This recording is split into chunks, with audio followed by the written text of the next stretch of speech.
আসসালামু আলাইকুম আমার প্রিয় ভাই বোনেরা, আপনারা সব কেমন আছেন? এই তো আমি অনেক ভালো আছি। আপনাদের চাপায়ের বুবু আজকে তিনটা নতুন রান্না নিয়ে চলে এসেছে। আজকে আমি নতুন লাল আলু, যেটা ছোটোটা, ওটা ভাজি দেখাবো, আর টমেটো দিয়ে ডাল আর আস্ত মুরগি ভেজে রান্না করবো অন্যরকম স্টাইলে। তার জন্য প্রথমে আমি হলুদ গুঁড়া, মরিচ গুঁড়া, লবণ দিয়ে দিচ্ছি মুরগির গায়ে। আর এবার আমি মুরগির গায়ে হলুদ করছি। এই যে দেখেন, উল্টে পাল্টে তার গায়ে লাগিয়ে নিচ্ছি। আজকে মুরগির গায়ে হলুদ হচ্ছে। আর এই তো গায়ে হলুদ হয়ে গেল। আর এখন আমি চুলায় পাতিল বসিয়ে দিয়েছি ওইদিকে। এই যে পাতিলের মধ্যে আমি তেল দিয়ে দিচ্ছি। তেলের মধ্যে নতুন লাল আলুটা আমি গোল গোল করে কেটে দিয়ে দিলাম। আর এর মধ্যে এখন আমি দিব লবণ, পরিমাণ মতো লবণ দিলাম, হলুদের গুঁড়া, আর এই তো এখন দিব আমি মরিচের গুঁড়া, আর সাথে আমি একটা দিব তেজপাত। আর আমার সবগুলো দেওয়া হয়ে গেছে। এখানে আমি ধনিয়া জিরার গুঁড়া ব্যবহার করব না। আর এই তো সব গুঁড়া মশলা আমার দেওয়া হয়ে গেছে। এখানে আমি ভালো করে নেড়ে নিচ্ছি। আর এই দিকে আমি বাইরের চুলাটা ধরিয়েছি, ভাত বসিয়েছি, কারণ রান্নাটা আমার অনেক দেরি হয়ে যাচ্ছে। আর এই তো আমি উল্টে পাল্টে নেড়ে নিলাম। আর অল্প আমি পানি দিব, বেশি পানি দিব না, ছেঁচকি ধোয়া বরাবর পানি দিয়ে দিলাম। আর এখন আমি আবারও সুন্দর করে নেড়ে নিব। রান্নার পর আমি ঢাকনা দিয়ে ঢেকে দিচ্ছি। আর ওই দিকে আমি ডালের পানি বসিয়েছি, পানিটাও আমার হালকা ফুটে গেছে।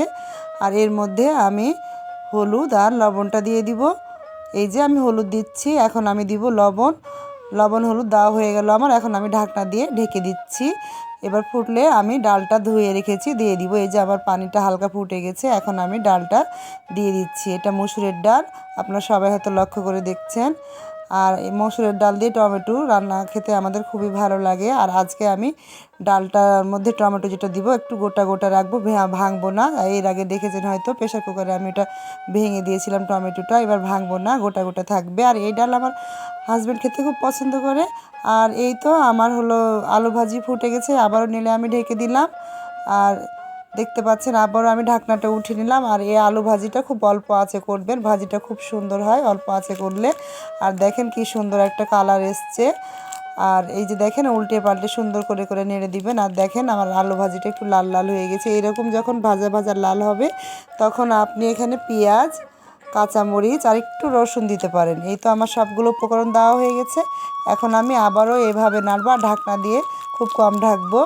আর এইভাবে ভেজে নিব আলু ভাজিটাকে। আর এই দিকে আমার ডালটা ফুটে গেছে, আমি আরেকবারও নেড়ে দিলাম। আর এই যে দেখেন আমি ডালটা নাড়ছি, আমার ডালটা আধা সিদ্ধ হয়ে গেছে। আমি আবারও ঢাকনা দিয়ে ঢেকে দিলাম। আর এই তো আলু ভাজিটা আমি ভেজে নিচ্ছি। আর আমি ঢাকবো না, এভাবে ভেজে নিব যতক্ষণটা পেঁয়াজটা বাদামি হয়ে আসে। আর এই তো আমার বাদামি হয়ে গেছে। আর দেখেন আলুটা কি সুন্দর ভাজা ভাজা হয়ে গেছে। এই আলু ভাজি দিয়ে এক প্লেট ভাত অনায়াসে খাওয়া যায়, কোনো তরকারিই লাগে না, এত মজা হয়েছে। দেখে হয়তো বুঝতে পেরেছেন, খুবই লোভনীয় হয়েছে। আপনারা এভাবে বানাবেন, আমি এভাবে বানাই। আর এই তো আমার ভাজিটা ফাইনাল লুক। আর এখন আমি আবারও হাঁড়িটা বসিয়ে দিলাম চুলার উপরে। আর এই তো আমি তেল দিচ্ছি। আর তেল দিয়ে এবার আমি মুরগিটাকে ভেজে নিব। আর এইদিকে আমি ফাঁকে ফাঁকে ডালটা নেড়ে নিচ্ছি। দেখেন জোড়া চুলার কি উপকার, কি সুন্দর আমি দুই দিকে রান্না করতে পারছি। আর এই দিয়ে আমার ডালটা সিদ্ধ হয়ে গেছে, আমি টমেটোটা দিয়ে দিলাম। আর টমেটো দিয়ে আমি আবারও ভালো করে নেড়ে নিচ্ছি। আর এখন আমি ঢাকনা দিয়ে ঢেকে দিব। আর এই যে ঢেকে দিলাম।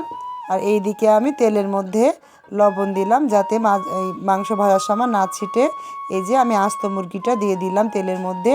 এটাকে আমি লাল লাল করে ভালো করে ভেজে নিব। আর এইভাবে আমি আস্ত মুরগি ভেজে রান্না করি, কিভাবে দেখেন সুন্দর করে। আর এই যে দেখেন কি সুন্দর আমার মুরগিটা ভাজা হয়ে যাচ্ছে। আর এই দিকে আমার টমেটো ডাল দুটাই সিদ্ধ হয়ে গেছে, আমি ঘুটে নিচ্ছি। এই যে আমি এখন পানি দিয়ে দিব, যতটুকু আমি ডালে রাখবো পানি। আর এই তো সুন্দর করে আমি পানি দিচ্ছি আর ঘুটে নিচ্ছি। আর দেখেন আমার একটাও টমেটো ভাঙেনি। আর এই ফাঁকে আমার মুরগিটাও ভাজা হয়ে গেছে, আমি মুরগিটা উঠিয়ে নিলাম। আর এই যে আমি তেলের মধ্যে গোলমরিচ দিচ্ছি। আজকে আমি বাটাবাটি ঝামেলা রাখিনি, গোলমরিচ, জিরা, আর এইদিকে গরম মশলা, তেজপাত, এলাচ, কাঠ সবগুলোই দিয়ে দিলাম। ভালো করে একটু ভেজে নিব। আর এই ভাজার একটা অন্যরকম সেন্ট আছে, খুব ভালো লাগে। আর এখন আমি আদা কুচি, রসুন কুচি দিয়ে দিলাম। এই মাংসে আমি কোনো বাটাবাটি মশলা দিব না। আর এই তো আমি আবারও ভালো করে ভেজে নিচ্ছি সবগুলো। আর এখন দেখেন এটা আমি পেঁয়াজ দিচ্ছি। আমি বড় বড় পেঁয়াজকে 4 খণ্ড করে কেটেছি, তার পাপড়িগুলো ঝরিয়ে নিয়েছি। এভাবে এভাবে রান্না করলেও খুব ভালো লাগে, পেঁয়াজটা একটু শক্ত শক্ত ভাব হয়ে থাকে। আর এই তো আমি পানি দিয়ে দিলাম। আর এখন আমি লবণ দিলাম, মরিচের গুঁড়ো দিচ্ছি। আর এই তো আমি হলুদের গুঁড়ো দিয়ে দিচ্ছি আবারও, আর সবগুলো, আর এই যে আমি এখানে ধনিয়া গুঁড়ো দিলাম। সবগুলো উপকরণ আমার দেওয়া হয়ে গেছে। এখন আমি রাঁধুনি মাংসের মশলাটা দিচ্ছি। মাংসের মশলা দেওয়া হয়ে গেলে আমি সুন্দর করে নেড়ে নিব। আর এই যে দেখেন কি সুন্দর একটা কালার এসছে। আর এইভাবে আমি বেশ কিছুক্ষণ কষাবো। এই যে আমার কষানো হয়ে গেছে, তার জন্য তেলটা উপরে ভেসে উঠেছে। এখন আমি আস্ত মুরগিটা দিয়ে দিচ্ছি। আর এইভাবে আমি আবারও মশলা দিয়ে কষিয়ে নিব সুন্দর করে। আর দেখেন কি সুন্দর মুরগিটার কালার হয়েছে, মশলা দিয়ে আরও একটা সুন্দর কালার এসছে। আর এর মধ্যে আমি একটু টমেটো দিয়ে দিব। আর এই তো আমার টমেটো দিয়ে আমি আবারও ভালোভাবে নাড়ছি।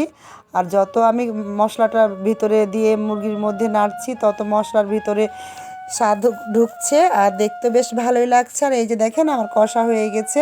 এখন আমি পানি দিয়ে দিব হালকা করে, বেশি পানি দিব না, না তো মুরগিটা ভেঙে যেতে পারে। আর এই তো আমি পানি দিয়ে ভালোভাবে নেড়ে নিচ্ছি। আর এই যে আস্ত 3-4টা আমি কাঁচামরিচ দিয়ে দিলাম। এবার আমি ঢাকনা দিয়ে ঢেকে দিচ্ছি, পানি ফুটার অপেক্ষা করছি। আর এই তো আমার পানি ফুটে গেছে। এখন সুন্দর করে আমি মাংসটা আবারও ভালোভাবে নেড়ে নিচ্ছি। আর এই তো আমার হয়ে গেছে। আর এখন আমি নামিয়ে নিলাম। দেখেন কি সুন্দর একটা লোভনীয় কালার, সবগুলো পেঁয়াজ টমেটো গোটা গোটা হয়েছে। আর এই মাংসটা খেতে অন্যরকম টেস্ট, আপনার বাসায় বানিয়ে দেখেন। এই তো আমার 2টা রান্না হয়ে গেল। আর এইদিকে আমি ফ্রাই প্যানে তেল বসিয়ে দিয়েছি, ওটা আমি বাঘর দিব ডালের জন্য। আর এই তো আমি তেল গরম হয়ে গেছে, আমি এখন জিরা দিয়ে দিচ্ছি।